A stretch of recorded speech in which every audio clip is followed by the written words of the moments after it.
من سرنوشت خودم را بر وقت رقم زدگی هستم.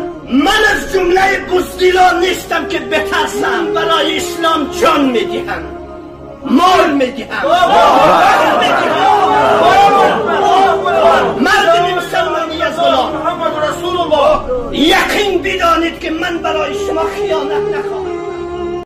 تلخم باشد باید گفت، این رام از یاد نبرید. سرنوشت من از 3 حال خالی نیست. از 3 حال سرنوشت من خالی نیست. و خاطر همین لسان است.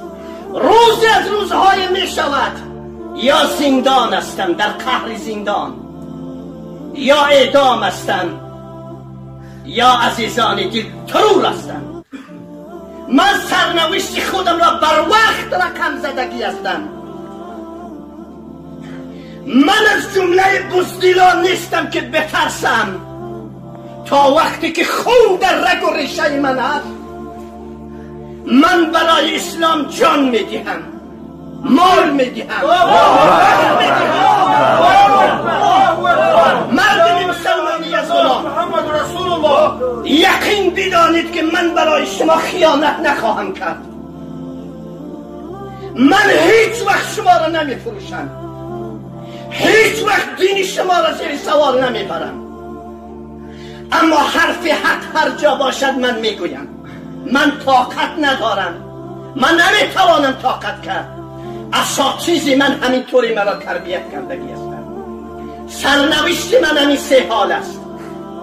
روزی از روزهای میشد آیا پند بپذیرید یا نپذیرید، آیا قدردانی بکنید یا نکنید. روز میشد که یا زندان هستم، روز میشد که یا اعدام هستم، روز میشد که یا ترور هستم. به خاطر دین خدا، به خاطر قال الله و قال رسول الله صلی الله علیه و سلم. و من افتخار میکنم که برای دین جان من بیرد، برای اسلام جان من بیرد. چون بزرگان همه به خاطر دین جان دادند و رفتند. از یادتون نبرید. من پیشکی اعلان میکنم برای شما، کبک از دهان خودش تیر میخورد. من اگر حرف حق را نگویم، روز قیامت پای من در میزان ترازو گیر نکرد. عالم سوال جواب بزرگ دارد. جهنم عالم از جهنم شما فرق دارد. از این لحاظ مواظب باشید. یقین بدانید من خیانت به اسلام نمی کنم.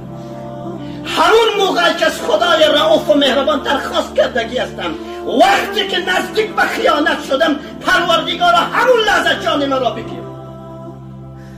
من از خداوند درخواست کردگی هستم، دعا کردگی هستم. همون لحظه که به پای خیانت رفتم، همونجا جان من را قبض بکردم. من دیگر زندگی نمیخواهم. زندگی که خیانت به ایمان باشد، خیانت به اسلام باشد، خیانت به شریعت غرای محمدی باشد، من به اون انسان ننگبار میگویم، من به اون انسان شرمبار میگویم. اون شرمنده ترین انسان در روی زمین است. عزیزان زنده باشید، مسلمان زنده باشید. یک خورده بالاخره ما را دستگیری بکنید. در وسط راه در دین ما را تنها نگذارید. همکاری بکنید. شما هم همکاری بکنید یا نکنید، من خدا دارم. ای دل ملول مباش که الله اکبر است. دشمن اگر قوی است، نگهبان قوی تر است. من به او باور دارم، یقین دارم. من همه زندان ها را، همه بالاخره عدلهای خطرناک دیدگی هستم. من دیدگی هستم، خیلی چیزها را من دیدگی هستم. از این لحاظ در اسلام راست باشد قول. اگر مسلمان است راست باشد، مسلمان راسخ باشد، مسلمان زنده باشد، مسلمان پویا باشد، مسلمان گویا باشد. عزیزان دل، خیانت نکنید به هم دیگر، عاقبتش پشیمانی است.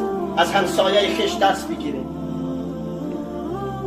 آمد برای شما درس عبرت آمد. نفروشید هم دیگر، خیانت نکنید به هم دیگر، پشیمانی است عاقبت. هر چی کنی به خود کنی. هر کاری که میکنی شما خوبی باشد برای خود، بدی باشد برای خود. کس نکند به تو آنچی که خود به خود. به همین خاطر عزیزان دل چند خطا در این دنیا هستیم، غافل نباشیم. عزیزان دل، من و شما نماز پیشین داریم. برای چی نماز پیشین را میخوانیم؟ عذاب مشقت قبر، شکنجه قبر، سؤال منکر و نکیر برای من و شما سهل آسان میشه. این انسان نمازی بود.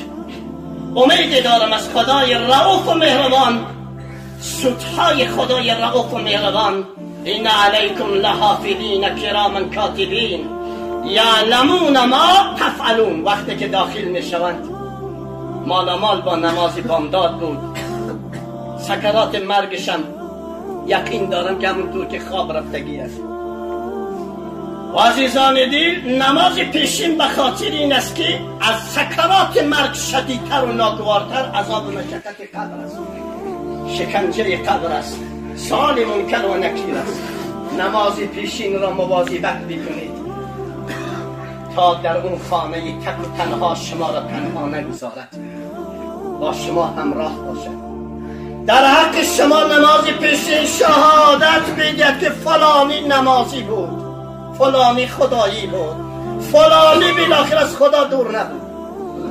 مواظب باشید.